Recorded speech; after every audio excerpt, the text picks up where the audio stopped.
کی عزت یا ناموس ہے اس کو تار تار کر دیجئے، اس خیابان کو میرے جیسے کانٹے سے پاک کر دیجئے، روز محشر مجھے ذلیل و خوار کیجئے اور اپنے پاؤں کے بوسے سے مجھے محروم رکھیے۔ تو مطلب ان کا یہ ہے کہ میں جو بھی فکر آپ کے سامنے اپنی مسلم قوم کے سامنے پیش کر رہا ہوں اس کی بنیاد جو ہے وہ قرآن مجید ہے۔ سو وہی روایت اقبال بھی قائم رکھتے ہیں جو مسلم فلاسفہ کی روایت ہے کہ اپنا فکر جو ہے اس کا جو ایک لحاظ سے ماخذ ہے وہ قرآن مجید ہے، ان کے فکر کا ماخذ جو ہے وہ قرآن مجید ہے۔ اب آپ میں سے جو بھی اقبال سے شناسہ ہیں وہ جانتے ہیں کہ ان کے فکر کا مرکزی نقطہ خودی ہے، اور خودی کے ارد گرد ہی ان کے تمام افکار گردش کرتے ہیں۔ سو اسی بنا پر انہیں پیغامبر خودی بھی کہا جاتا ہے۔ اب سوال یہ پیدا ہوتا ہے کہ کسی بھی فلسفی کے افکار سے شناسائی پیدا کرنے کے لیے ضروری ہے کہ اس کے گرد و نواح کو بھی پوری طرح سے سمجھا جائے، یعنی فلسفے کی کتب یا کسی بھی علم کی تاریخ کے متعلق جو کتابیں ہیں وہ اس موضوع کی ارتقاء کے متعلق تو آپ کو معلومات فراہم کر دیتی ہیں، لیکن جو انفرادی فلسفی ہیں ان کے متعلق یہ پتہ نہیں دیتی کہ انہوں نے اپنے خیالات کی تدوین کس ماحول یا کس گرد و نواح کے رد عمل کے طور پر کی۔ ہر شخص جو اپنے خیالات کی یا افکار کی تدوین کرتا ہے وہ اپنے گرد و نواح سے متاثر ہوتا ہے، گرد و نواح اس پر اثر انداز ہوتے ہیں، وہ ان کے رد عمل کے طور پر اپنے خیالات کی تدوین کرتا ہے۔ سو سوال سب سے پہلے یہ پیدا ہوتا ہے کہ اقبال نے جب تصور خودی پیش کیا تو وہ کس قسم کا ماحول تھا جس کے رد عمل کے طور پر یہ تصور انہوں نے پیش کیا۔ تو اس کے متعلق یہ معلوم کرنا ضروری ہے کہ مسلمانوں کا زوال تمدنی قوت کی حیثیت سے اور سیاسی قوت کی حیثیت سے عمل میں آ چکا تھا۔ جب اقبال نے آنکھیں کھولیں تو اس وقت مسلمان تنزل کی کیفیت میں تھے۔ یہ درست ہے کہ حضرت علامہ کی پیدائش کے وقت ایک ریسرجنس یا احیاء کی تحریک جو تھی وہ جاری ہو چکی تھی، اس لیے یہ کہنا درست ہے کہ حضرت علامہ نے کم از کم اپنی آنکھیں جو ہیں وہ احیاء کے یعنی احیاء اسلام کے ماحول میں کھولیں۔ وہ تنزل کے زمانے کے شاعر نہیں تھے، لیکن احیاء کے زمانے میں پیدا ہونے کے باوجود انہوں نے ابتدا یہی کی، جو ان کا کلام ابتدائی ہے اس سے ظاہر ہوتا ہے کہ انہوں نے زمانہ تنزل کے مسلمانوں کے ایک روایتی غزل گو کی حیثیت سے اپنی شاعرانہ زندگی کی ابتدا کی۔ اس زمانے میں جو روایت کی پابندی تھی وہ یہ تھی کہ نفی ذات پر اصرار کیا جائے، یعنی آپ دیکھیے کہ اس زمانے میں شعراء جو ہیں وہ وحدت وجود سے متاثر تھے۔ وحدت وجود سے مراد یہ ہے کہ انسان محسوس کرے کہ اس کی حقیقت ایک محض پانی کے قطرے کی طرح ہے جس کا جو نصب العین ہے وہ یہ سمندر میں گر کے فنا ہو جانا ہے۔ تو اسی وجہ سے آپ دیکھیں گے کہ جو بھی اس زمانے کی یعنی تنزل کے دور کی شاعری تھی مسلمانوں کی، اس میں ایک طرح کا فرار تھا، زندگی کے جو حقائق ہیں ان کا مقابلہ نہ کرنا اور فرار کی تلاش کرنا، یا ہمیشہ مصائب کا ذکر کرنا اور اپنی بدقسمتی پر رونا، یہ ایک یعنی انداز تھا تکلم کا ہمارے ادب میں، اور اس کا اثر پڑا ہماری سوشل زندگی پر، ہمارے معاشرے پر، اور نتیجہ یہ ہوا کہ سارے کا سارا معاشرہ بے عملی کا شکار تھا، فرد انفرادی طور پر بھی اور اجتماعی طور پر بھی۔ یہ ایک ماحول تھا، یہ وحدت وجود کے تصور کا جو فروغ اس کو حاصل ہوا، اس کے سبب اس کا نتیجہ یہ نکلا کہ مسلمان من حیث الملت تنزل کی طرف چلتے گئے۔ اور اقبال میں ایک خصوصیت یہ ہے کہ اس ابتدائی دور میں ان کے کلام میں بھی اسی قسم کے اشعار ملتے ہیں، کیونکہ اس زمانے میں روایت کے پابند ہونے کے سبب اور ایک نوجوان شاعر ہونے کے سبب وہ بھی جو روایت ہے اس کی پابندی کو انہوں نے اپنے اوپر جاری رکھا یا قائم کیا، لیکن اس کے باوجود بعض ان کے اشعار اس زمانے میں بھی ملتے ہیں جن سے یہ ظاہر ہوتا ہے کہ یہ خودی کا تصور جو ہے ان کے ہاں تربیت پا رہا تھا یا ارتقائی منازل سے گزر رہا تھا. مثلا ایک شعر جس میں فرماتے ہیں جو وفا پیشہ سمجھتا ہے خودی کو ایماں جنتی ہوگا فرشتوں میں نمایاں ہوگا. تو اس سے یہ حقیقت واضح ہو گئی کہ اس زمانے میں بھی یا اس وقت میں بھی اس ابتدائی دور میں بھی اقبال کی وہ جھلکیاں دکھائی دے جاتی تھیں جنہوں نے جس سے یہ ظاہر ہوتا ہے کہ ان کا آفتاب کمال عنقریب افق سے طلوع ہونے والا تھا. یہ بعض اقبال کے نقاد کہتے ہیں کہ یہ جو اس قسم کے اشارے اقبال کے ابتدائی کلام میں خودی کے متعلق ملتے ہیں یہ اقبال کے کلام کی یا اقبال کی شاعری کی صبح کاذب تھی اور جس کی روشنی طلوع آفتاب کا پیش خیمہ ہوتی ہے. تو اس قسم کے اشارے اقبال کے ابتدائی کلام میں بھی آپ کو نظر آتے ہیں. بہرحال اس کے بعد 1905 سے لے کے 1908 تک اقبال انگلستان میں رہے. یہ ان کا تشکیلی دور تھا اور اسی دور میں وہ ایک ذہنی اور قلبی انقلاب سے گزرے.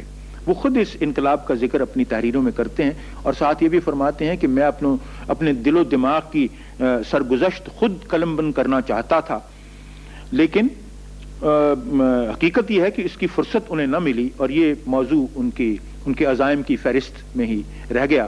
انہوں نے خود اپنے دل و دماغ کی جو سرگزشت وہ لکھنا چاہتے تھے وہ نہ لکھ پائے.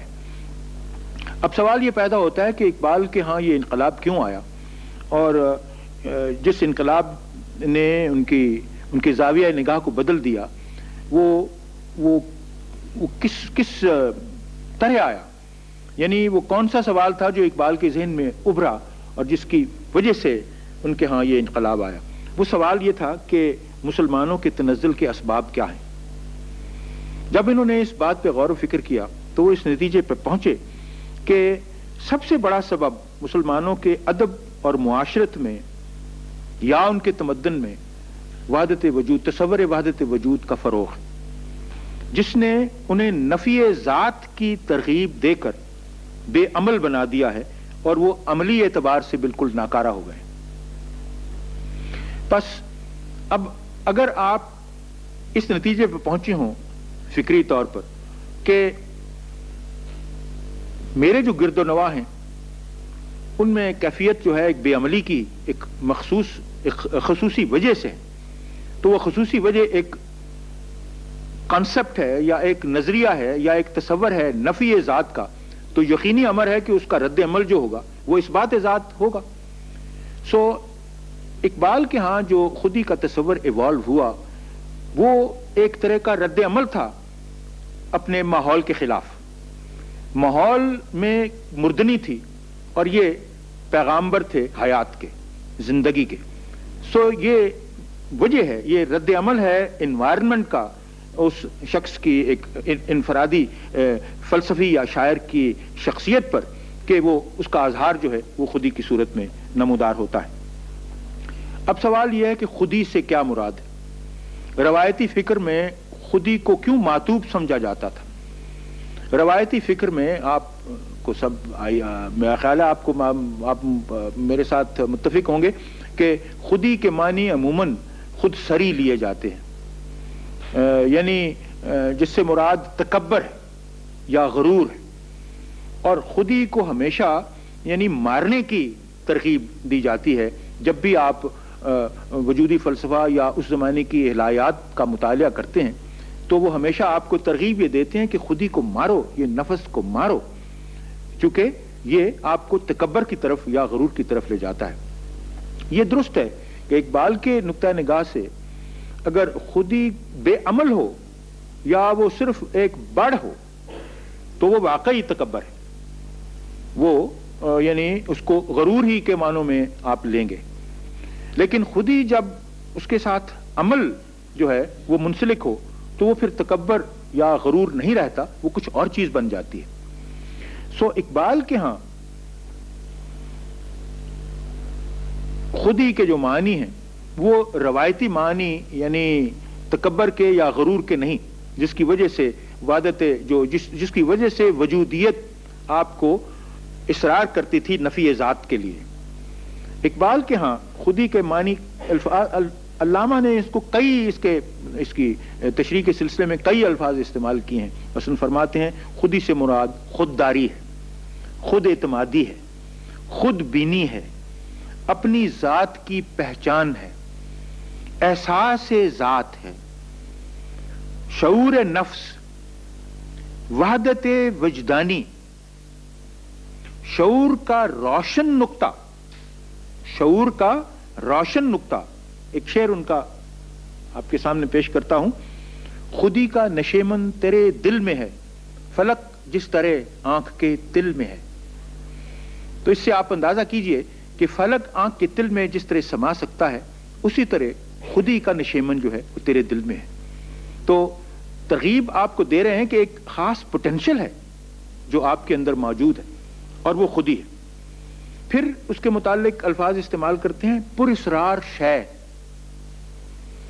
فطرت انسانی کی منتشر اور غیر محدود کیفیتوں کی شیرازہ بند، انا، میں، اپنے اعمال کی روح سے ظاہر، حقیقت کی روح سے مضمر اور پوشیدہ، مشاہدات کی خالق، یعنی وہ چیز جو آپ کو مشاہدات کی ترغیب دیتی چلی جائے۔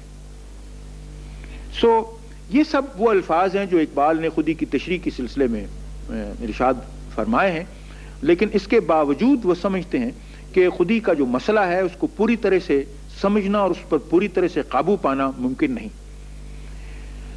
مقصد یہ ہے کہ اقبال کے ہاں جو ہمارا وجود ہے وہ بجائے خود ہی خودی کی نمود ہے، یعنی خودی کی نمود کا جو عالم ہے اسی کی بنیاد پر ہماری زندگی اور وجود جو ہے وہ قائم ہے۔ ایک اور ان کے شعر ہیں جو آپ کے سامنے پیش کرتا ہوں۔ فرماتے ہیں تیری نگاہ میں ثابت نہیں خدا کا وجود، میری نگاہ میں ثابت نہیں وجود تیرا، وجود کیا ہے فقط جوہر خودی کی نمود، کر اپنی فکر کہ جوہر ہے بے نمود تیرا۔ اس کا مطلب یہ ہے کہ جو جوہر خودی ہے ہم سب میں، اسی کی نمود جو ہے وہی آپ کا وجود ہے۔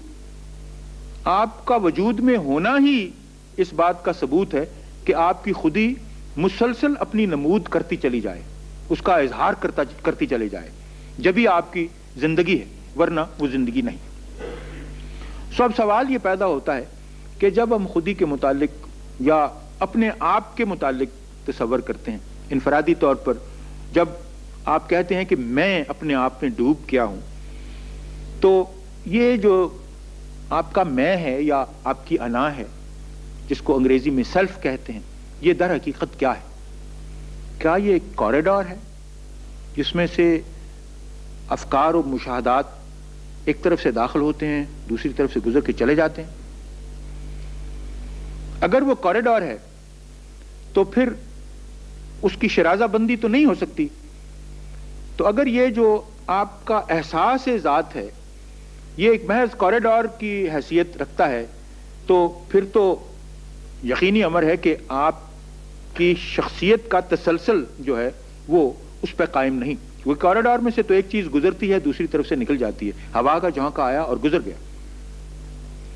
اگر یہ کوریڈور نہیں تو کیا یہ جو تسلسل ہے خیالات کے کاروان جو گزرتے رہتے ہیں آپ کے ذہن سے، تو پھر اس کی کوئی شیرازہ بند چیز بھی تو ہے جو آپ کے افکار کو خصوصی طور پر آپ کے اپنے بناتی ہے اور جو آپ کو منفرد حیثیت دیتی ہے بنسبت کروڑوں دیگر انسانوں سے۔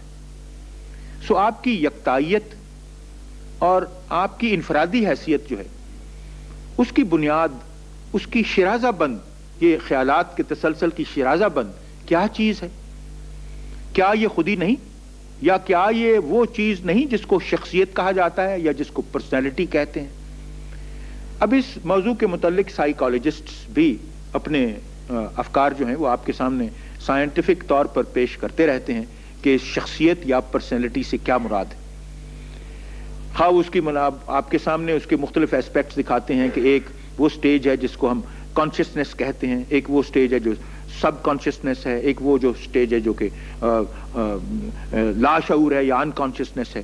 تو یہ کانشیسنس کی مختلف جو تعبیریں آپ کے سامنے سائیکالوجسٹ پیش کرتے ہیں، اس سے مراد تو بنیادی طور پر یہی ہے کہ شعور. سو شعور ذات جو ہے، جس وقت آپ کو یہ شعور ہوتا ہے کہ میں کیا ہوں، تو میری حقیقت کیا ہے، اور میرے ذہن میں جو مختلف خیالات گزر رہے ہیں اور گزرتے آ رہے ہیں، ان کی شرازہ بند کون چیز ہے، اسی سے آپ کے ہاں ایک اور، آپ کے فکر میں ایک اور چیز آتی ہے جس کو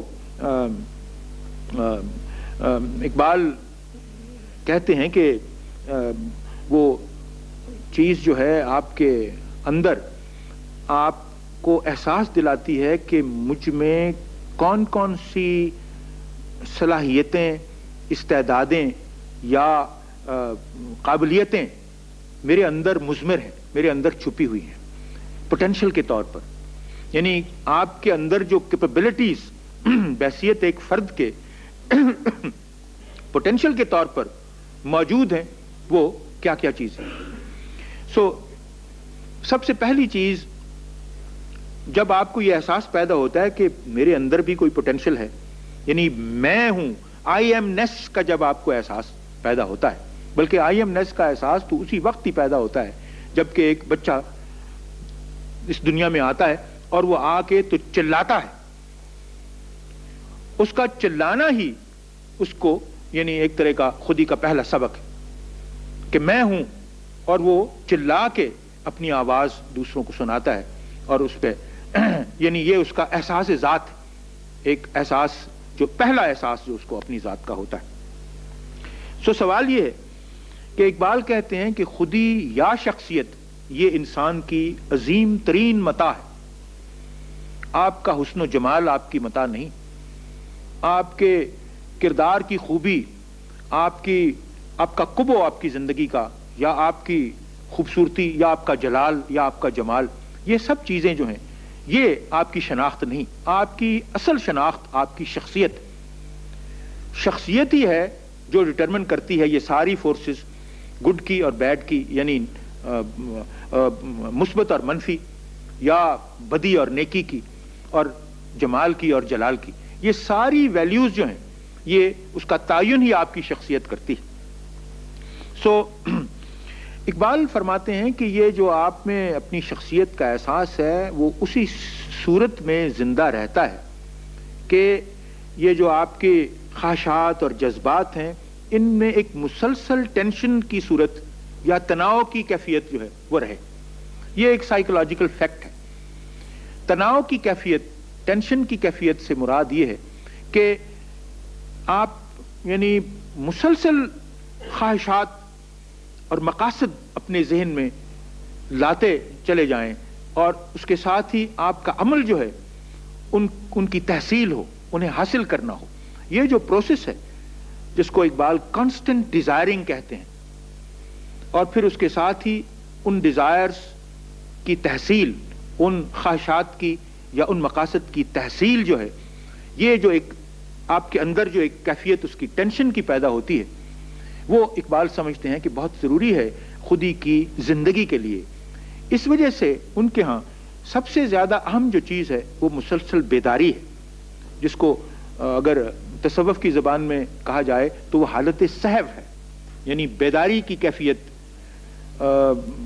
یعنی حالت سہو ایز اپوز ٹو حالت سکر نشے کی کیفیت ہے، جس کو تصوف کی زبان میں وہ کہتے ہیں کہ آپ یعنی حالت سکر میں نے وہ کیفیت ہے جس وقت آپ وہ قطرہ یعنی سمندر میں مستغرق ہوتا ہے تو وہ جو اس میں اس کو پلیئر حاصل ہوتا ہے، یا جو اس میں اس کا جو لذت ہے، اس کی لذت کا احساس جو ہے اس کو حالت سکر کہتے ہیں. اقبال کے ہاں سکر جو ہے وہ خودی کی موت ہے. وہ سہو پہ اصرار کرتے ہیں، مسلسل بیداری پر اصرار کرتے ہیں، نیند یا مدہوشی کو سمجھتے ہیں کہ وہ خودی کی موت اس سے واقع ہو جاتی ہے. لہذا مسلسل بیداری کی کیفیت یا مسلسل سہو کی کیفیت جو ہے وہی خودی کو زندہ و بیدار رکھتی ہے۔ اسی وجہ سے فرماتے ہیں یہ ہے مقصد گردش روزگار کہ تیری خودی تجھ پہ ہو آشکار۔ اس شعر کے مدلل معنی میں ابھی آپ کے سامنے بیان کرتا ہوں کہ اقبال نے یہ کیوں کہا ہے کہ گردش روزگار، یہ ساری کائنات جو گردش کر رہی ہے، اس کا اصل مقصد یہی ہے کہ آپ کی خودی آپ پر آشکار ہو، یہ خودی کا راز، جو انفرادی خودی کا راز جو ہے وہ آپ پہ کھل جائے۔ یہ کیوں ارشاد فرما رہے ہیں؟ خیر، یہاں ابھی میں صرف آپ کو اتنا بتانا چاہتا ہوں کہ اقبال کے ہاں آپ میں سے ہر ایک میں ایسی قابلیتیں، صلاحیتیں اور استعدادیں پوشیدہ ہیں جن کا آپ کو علم نہیں، اور اگر آپ تلاش ذات کے سفر پر روانہ ہوں تو آپ اپنی خودی کے ذریعے انہیں پا سکیں گے، اور ان کو پانا جو ہے وہی دراصل خود نگری کا عمل ہے۔ ہم انکانشیسلی شاید وہ کرتے بھی ہیں، لیکن جب کانشیسلی یعنی دانستہ طور پہ یہ عمل کریں تو آپ محسوس کریں گے کہ رفتہ رفتہ یہ جو راز ہیں آپ کے اپنی شخصیت کے راز یا آپ پہ رفتہ رفتہ افشا ہوتے چلے جائیں گے۔ اب میں اس مسئلے کی طرف آتا ہوں کہ اقبال نے یہ کیوں کہا ہے کہ یہ ہے مقصد گردش روزگار کہ تیری خودی تجھ پہ ہو آشکار۔ آپ جانتے ہیں کہ زندگی جو ہے یہ ایک طرح کی کشمکش ہے، جس کو کشمکش حیات کہتے ہیں۔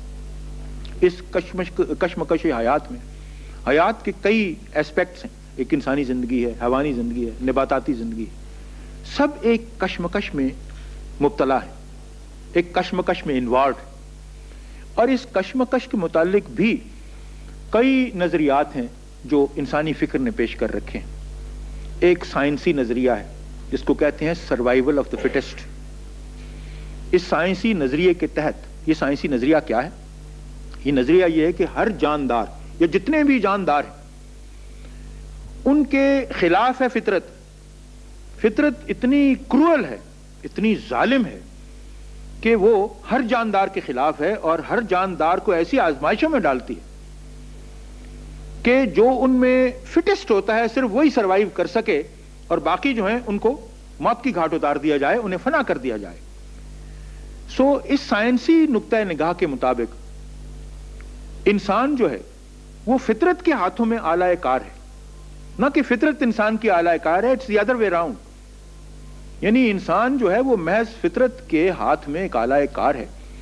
چونکہ فطرت تلاش کر رہی ہے کہ آپ میں سے فٹسٹ کون سا ہے جو سروائیو کرے، the rest of it must be washed away۔ ایک اور نظریہ ہے اسی سلسلے میں جو میں آپ کے سامنے پیش کرتا ہوں، وہ ہے ہندو مت کا یا ویدانتک نظریہ یا بدھ مت کا تصور۔ وہ حیات، یہ جو کشمکش حیات ہے، اس کے متعلق ان کا تصور کیا ہے؟ وہ کہتے ہیں کہ یہ بجائے خود ایک شر ہے، یہ جو کنفلکٹ ہے لائف کا، یہ جو گردش روزگار ہے، یہ بدی ہے جس میں انسان مبتلا کیا گیا ہے، اور انسان کی کوشش یہ ہونی چاہیے کہ کسی نہ کسی طرح سے اسے اس سے فرار حاصل ہو، جس کو وہ نروان کہتے ہیں۔ یعنی وہ نروان کیا ہے؟ کشمکش حیات سے فرار، اس سے خلاصی پانا، اس سے چھٹکارا حاصل کرنا، اس سے نجات حاصل کرنا، یہ نظریہ دوسرا ہے۔ لیکن اقبال کے ہاں کشمکش حیات کا مقصد ہی یہ ہے کہ آپ کی خودی آپ پر آشکار ہو۔ یہ کشمکش حیات میں آپ اسی وجہ سے مبتلا ہیں، یہ گردش روزگار جو آپ کے ارد گرد ہو رہی ہے، اس کا مقصد ہی یہی ہے کہ آپ اپنے آپ کو پائیں۔ یہ سارا کچھ جو آپ کے ارد گرد ہو رہا ہے یہ اسی بنیاد پہ ہو رہا ہے، اسی وجہ سے ہو رہا ہے کہ یہ جو کشمکش حیات ہے یہ ایک خیر ہے، یہ شر نہیں، یہ خیر ہے، یہ نیکی ہے جس میں آپ انوالوڈ ہیں، اور اس کا مقصد یہ ہے کہ آپ کی ذات کی اور آپ کی شخصیت کی تکمیل ہو۔ کانسٹنٹ یعنی کمپٹیشن میں، کانسٹنٹ سٹرگل میں، یہ جو کشمکش ہے، یہ کانفلکٹ جو ہے، آپ اس سے فرار کی راہ تلاش نہ کریں، بلکہ اس سے نبرد آزما ہوں، اور نبرد آزما اس طرح ہوں کہ آپ پر اپنے جو آپ کی صلاحیتیں ہیں، آپ کی جو استعدادیں ہیں، وہ آپ پر کھلتی چلی جائیں۔ سو اس نقطہ نگاہ سے اگر دیکھا جائے تو اقبال کے ہاں ہر وہ عمل جو خودی کی یا آپ کی شخصیت کے تحفظ کا باعث بنتا ہے وہ خیر ہے، اور جو اس کے ذوف کا باعث بنتا ہے وہ شر ہے۔ سو اقبال کے ہاں جو رائٹ اینڈ رانگ کا سٹینڈرڈ ہے، اس کی کسوٹی یا اس کا کرائیٹیرین ہی خودی کا تحفظ یا خودی کا استحکام ہے، وہ بن جاتی ہے۔ تو اب خودی کی نفسیات کے سلسلے میں اقبال مزید فرماتے ہیں کہ یہ جو ٹینشن ہے وہی آپ کو مصروف عمل رکھتی ہے، اور آپ میں یہ جو بے چینی اور بے قراری اور بے تابی کا عالم ہے اس ٹینشن کی بنا پر ہی ہے، اور یہ بے چینی، بے تابی اور بے قراری کا عالم ہی ہے جس کے تحت تخلیقی عمل ہوتا ہے سرزد انسان سے۔ یعنی یہ ایک تجسس کا عالم ہے، یہ ایک حیرت کا عالم نہیں، یہ ایک ڈر کا عالم نہیں، یہ خوف کا عالم نہیں، بلکہ ایک تجسس کا عالم ہے۔ اور یہ بے قراری اور یہ پیچ و تاب اقبال کا جو انسان ہے، یہی جو یعنی کہہ لیجئے جو انسان کامل، اس بحث میں ہم آگے چلتے جائیں گے، یہ جو اقبال کے ہاں انسان کامل ہے یا جو انفرادی خودی کا اثر جب آپ اس سے شناسا ہوتے ہیں تو آپ کو وہ کانسٹنٹلی بے قرار اور بے چین اور بے تاب اور عالم پیچ و تاب میں رکھتی ہے یہ خودی۔ اور مقصد اس کا کیا ہے، آپ کو کیوں اس عالم میں رکھا جاتا ہے؟ خودی سے جب آپ آشنا ہو جاتے ہیں، جب اپنے آپ سے آپ آشنا ہو جاتے ہیں تو یہ بھی کا عالم جو ہے اس کے سبب کیا ظہور پذیر ہوتا ہے؟ اس کا مقصد کیا ہے؟ وہ یہی ہے کہ یہ بے قراری کا عالم جو ہے اس سے مسلسل تخلیق ہو، مسلسل اختراع ہو، مسلسل ایجاد ہو، اسی کے ذریعے زندگی آگے بڑھتی ہے، اور اسی کی بنیاد پر انسان یگانہ و یکتا ہوتا ہے۔ یعنی ایک انوینٹر جس وقت وہ کانسٹنٹ بے تابی کے عالم میں کریٹ کرتا ہے تو اسی وقت ہی وہ کروڑوں انسانوں سے ایک علیحدہ یگانہ ہو جاتا ہے اور یکتا ہو جاتا ہے۔ یہ اقبال کے شعر اسی سلسلے میں ملاحظہ ہوں، فرماتے ہیں خودی میں ڈوب زمانے سے نا امید نہ ہو کہ اس کا زخم ہے در پردہ اہتمام رفو، رہے گا تو ہی جہاں میں یگانہ و یکتا، اتر گیا جو تیرے دل میں لا شریک لہو، کہ تیرے جیسا اور کوئی نہیں ہے۔ اگر یہ بات تیرے دل میں اتر جائے کہ تیرے جیسا اور کائنات میں کوئی نہیں، تو پھر تو دیکھے گا اس کا نتیجہ کیا نکلتا ہے۔ تو یہ جو کیفیت ہے بے تابی کی، بے چینی کی، پیچ و تاب کی، اسی میں ہی کریشن ہوتی ہے، وہی یعنی ایک طرح سے آپ میں ایجاد کا، اختراع کا اور تخلیق کا جذبہ جو ہے اس کو پیدا کرتی ہے۔ سو پس کشمکش حیات اقبال کے ہاں رواں دواں خودی کی وجہ سے ہی ہے، اور اپنے اس تصور کی تائید میں وہ آپ کے سامنے موتی کی مثال دیتے ہیں۔ کہتے ہیں کہ بھائی یہ موتی آخر میں کیا ہے؟ یہ پانی کا قطرہ ہی ہے، بارش کا یا پانی کا قطرہ ہے؟ اصل میں یہ بارش کا یا پانی کا قطرہ ہے یہ موتی، اور اس قسم کے بے شمار قطرے خاک میں جذب ہو کر گم ہو جاتے ہیں، مٹ جاتے ہیں، یا سمندر اور دریاؤں میں گر کر فنا ہو جاتے ہیں، اس کی وسعتوں میں غائب ہو جاتے ہیں۔ لیکن وہ قطرہ جو گوہر بن جاتا ہے، وہ گوہر کس طرح بن گیا، وہ کیوں کر گوہر بن گیا؟ تو وہ فرماتے ہیں کہ وہ قطرہ خودی کے راز کا محرم ہو گیا تھا اور اس کے استحکام کے ذریعے گوہر بن گیا۔ سو یہ مثال دیتے ہیں، ایک شاعرانہ مثال ہے کہ موتی دراصل پانی کا ایک قطرہ ہے، لیکن جب وہ اس راز کا محرم ہو جاتا ہے، وہ جب اپنے آپ کو پا لیتا ہے تو وہ موتی بن جاتا ہے۔ تو اسی کے طرح وہ آپ سے کہہ رہے ہیں کہ آپ اپنے آپ کو پانی کے قطروں کی طرح محسوس کرو تو ٹھیک ہے، آپ خاک پہ گر کے مٹ جاؤ گے، یا پانی میں گر کے سمندر میں یا دریا میں فنا ہو جاؤ گے اس کی وسعتوں میں. لیکن یہ بھی ممکن ہو سکتا ہے کہ اگر آپ کو اپنی خود شناسی آپ کی ہو گئی، یا آپ کو شعور نفس جو ہے آپ میں پیدا ہو گیا، تو ہو سکتا ہے آپ بھی موتی بن جاؤ. تو وہ پوٹینشیل آپ میں موجود ہے. سو اقبال کا تصور یہی ہے کہ آپ سب میں وہ پوٹینشیل موجود ہے، اگر آپ چاہیں تو آپ اس کو حاصل کر سکتے ہیں. اب سوال یہ ہے کہ وہ چلیے آپ کہہ دیں کہ جی میں اپنے آپ سے مانوس ہو گیا کہ میری خودی جو ہے وہ کیا ہے. اب سوال یہ ہے کہ پھر آپ اپنا نصب العین کیا اس کو قائم کریں گے؟ خودی کا مقصد ہی یہی ہے کہ تخلیق مقاصد کرتی چلی جائیں، آپ کے سامنے نصب العین آتے چلے جائیں، آپ انہیں حاصل کرتے چلے جائیں. تو سوال یہ ہے کہ جتنا عرفہ انسان کا جو خودی سے آشنا ہو، اپنی خودی سے جتنا عرفہ اس کا نصب العین ہوگا، جتنی اعلیٰ اس کی تمنائیں اور آرزویں ہوں گی، اسی نسبت سے اس کی حیات میں، اس کی زندگی میں مضبوطی اور قوت آئے گی. سو اب بات یہ آ جاتی ہے کہ خودی کی نفسیات میں اقبال کے ہاں سب سے اہم کیا چیز ہے؟ کانسٹنٹ ڈیزائرنگ، جس کو وہ کہتے ہیں ذوق طلب اور سوز آرزو کا موجود ہونا. اور یہ چیز جو ہے ایک تسلسل ہے. سو مدعا اور جستجو، مقصد اور نصب العین، ہر وقت ان کو تخلیق کرتے رہنا اور یہ سلسلہ جاری رکھنا، یہی جو ہے وہ خودی کی حیات و بقا کے لیے ضروری ہے. سو ذوق طلب اور سوز آرزو، جس کو شاعرانہ زبان میں اقبال یہ اصطلاح استعمال کرتے ہیں اور فرماتے ہیں کہ اگر انسان صاحب آرزو ہے تو جو اس کی خودی ہے وہ زندہ و بیدار ہے، لیکن اگر وہ ذوق طلب یا سوز آرزو سے محروم ہے تو پھر اس کی حقیقت ایک زندہ لاش کی حقیقت. سو سوال یہ ہے کہ ذوق طلب اور سوز آرزو کا پیدا کرتے رہنا، یہی خودی سے آشنا ہونے کے مترادف ہے. اسی سلسلے میں اقبال اور بھی مثالیں دیتے ہیں اپنے کلام میں. فرماتے ہیں کہ بھائی دیکھنے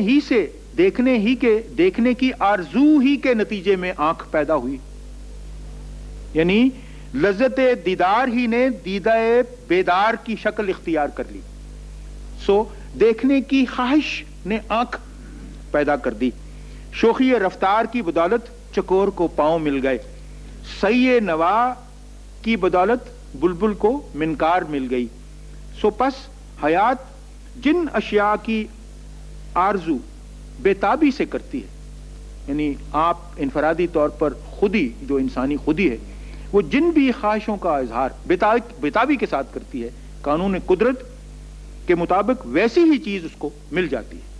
سو مقصد اقبال کا یہ ہے کہ جوہر خودی کے سبب انسان کے جذبات میں تناؤ ہے، وہ احساس ذات سے اپنی صلاحیتیں اور قابلیتیں پا لیتا ہے. اسی تناؤ کے سبب وہ مسلسل عمل، بے قراری، بے چینی اور بے چوتاب کے عالم میں رہتا ہے اور اسی کیفیت میں تخلیق مقاصد کرتا ہے، صاحب آرزو بنتا ہے اور اس کی ذوق طلب تخلیق، اختراع، ایجاد کا سبب بنتی ہے، جس کے ذریعے انسانی زندگی ارتقائی منازل سے گزرتی چلی جاتی ہے.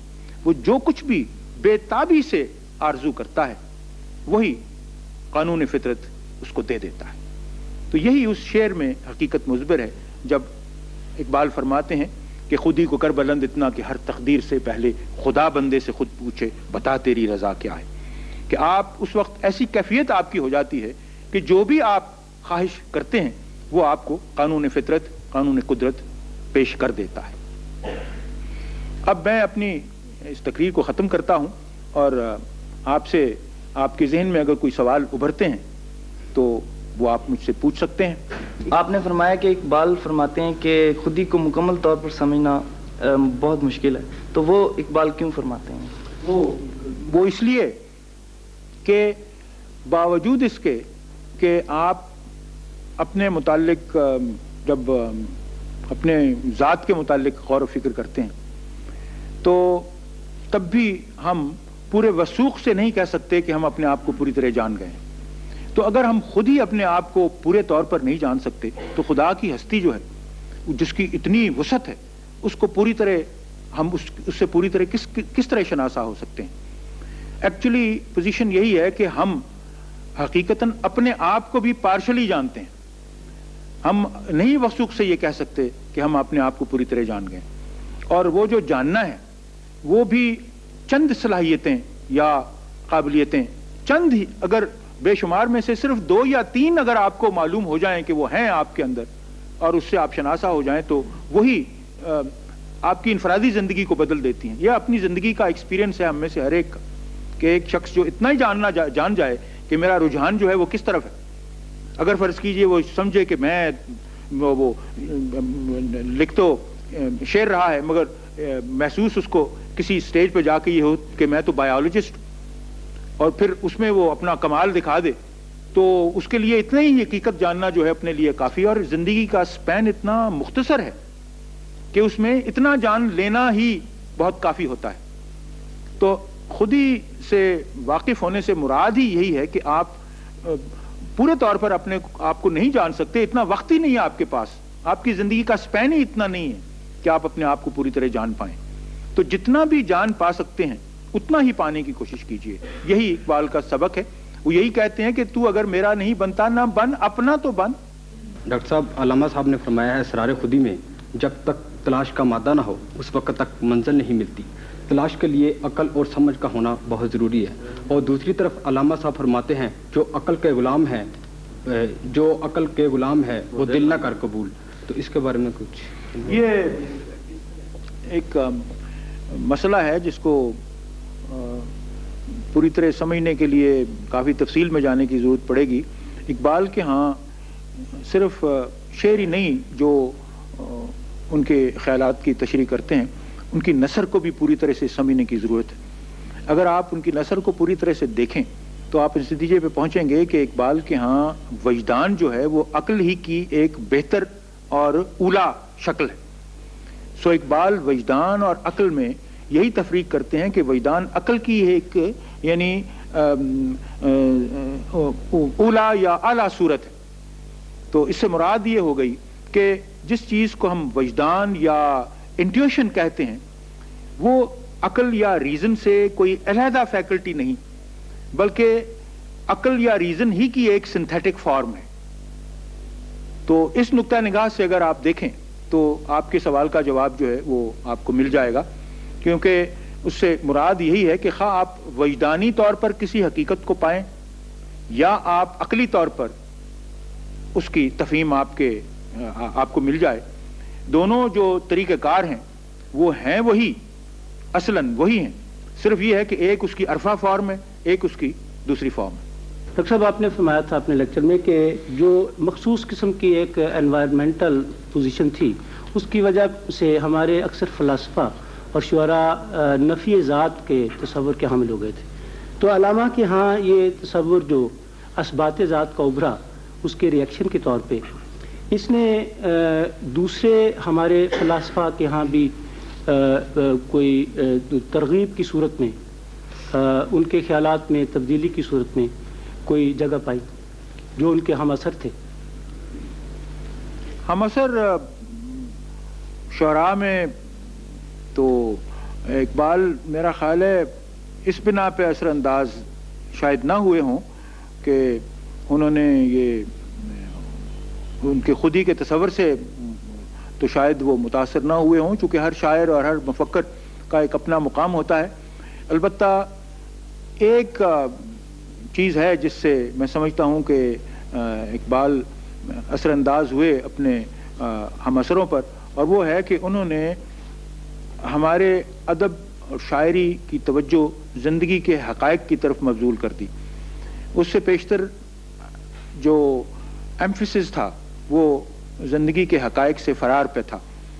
اقبال کے بعد کی شاعری جو ہے اس میں ہم زندگی کے حقائق کو سے نبرد آزما ہونے کی ترغیب دی جاتی ہے، اور آپ یہ نہیں کہہ سکتے کہ اقبال کے بعد جو شاعری ہے اس میں کوئی اقبال کا اثر نہیں ہوا. اثر اس انداز میں ہوا ہے کہ ہماری شاعری جو پہلے بے مقصد تھی اب با مقصد ہو گئی ہے. بہرحال آج کے جو لیکچر کا موضوع تھا اس کا تعلق صرف اسی نقطے سے تھا کہ اقبال کے ہاں خودی کے تصور سے کیا مراد ہے اور انفرادی خودی کو وہ کن معنوں میں استعمال کرتے ہیں. ان کے نزدیک انفرادی خودی کو اپنے اندر بیدار رکھنے کے لیے کیا کیا چیزیں ضروری ہیں, آپ کس طرح اپنی آپ کی تلاش کر سکتے ہیں اور اس کے لیے یہ سوز آرزو کا موجود ہونا کیوں ضروری ہے, اور کس طرح اگر آپ اپنی خودی سے آشنا ہو جائیں تو کیوں کر ارتقائی منازل طے کی جا سکتی ہیں انفرادی طور پر. ہم نے اس موضوع کو صرف انفرادی خودی تک محدود رکھا ہے کیونکہ اس سلسلے میں جو دیگر لیکچر آپ کے سامنے کیے جائیں گے ان میں اس کے مختلف پہلو اور جہتیں جو ہیں ان کو دیکھا جائے گا اور ان پر بحث کی جائے گی. فی الحال آپ کے سامنے یہی تصور پیش کیا گیا ہے کہ خودی کے معنی کیا ہیں اور اس کی تحصیل اور بقا کے لیے کیا کیا چیزیں ضروری ہیں جو آپ کے اندر موجود ہیں صلاحیتوں کی شکل میں یا قابلیتوں کی شکل میں, اور انہیں کس طرح اپنایا جا سکتا ہے. آپ کا بہت بہت شکریہ.